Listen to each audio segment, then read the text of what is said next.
ఏం చేశారు అంటే అరకొరగా ఇచ్చినటువంటి పెన్షన్ తప్ప ఏ ఒక్క హామీని కూడా పూర్తి స్థాయిలో నెరవేర్చిన పరిస్థితి లేకుండా అందరినీ కూడా ప్రజలను మోసం చేసి మభ్యపెట్టి మోసం చేసినటువంటి పరిస్థితి చూస్తే ఇవాళ దాన్ని ఎవరైనా ప్రశ్నిస్తే సోషల్ మీడియా ద్వారా ప్రశ్నించినా మామూలుగా ప్రశ్నించినా వాళ్ళ మీద అక్రమ కేసులు పెట్టి నిర్బంధించేటువంటి కార్యక్రమం చేస్తారు. ఇది ఎంతో కాలం నడవదు. ఇది ప్రజాస్వామ్యం. ఒకరోజు మేము కూడా వైఎస్ఆర్ కాంగ్రెస్ పార్టీ నాయకులు కార్యకర్తలు అందరూ సిద్ధంగా ఉన్నాం.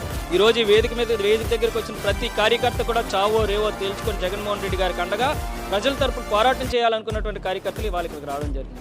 వాళ్ళు బాబు షూరిటీ అని ఒక్క మాట నేను అనగానే మోసం గ్యారెంటీ అని పెద్ద ఎత్తున నేను ఇంకా పూర్తి చేయకముందే మరి కార్యకర్తలు కానీ ప్రజలు కానీ చెప్తున్నారంటే ఎంత వ్యతిరేకత ఉన్నటువంటి వాళ్ళతో మనకు తెలుస్తుంది. ఖచ్చితంగా జగన్మోహన్ రెడ్డి గారు ఏదైతే పిలుపునిచ్చారో చంద్రబాబు నాయుడు గారు చేసినటువంటి మోసాన్ని ప్రతి ఒక్క గడపకి కూడా తీసుకెళ్లి బాబు షూరిటీ మోసం గ్యారెంటీ అనేటువంటి కార్యక్రమం విజయవంతం చేయడానికి ప్రతి ఒక్కరూ కూడా సహకరిస్తారని చెప్పి కోరుకుంటూ మరి ఈ కార్యక్రమం ఇంత విజయవంతంగా చేసినటువంటి ప్రతి ఒక్కరికి కూడా ధన్యవాదాలు.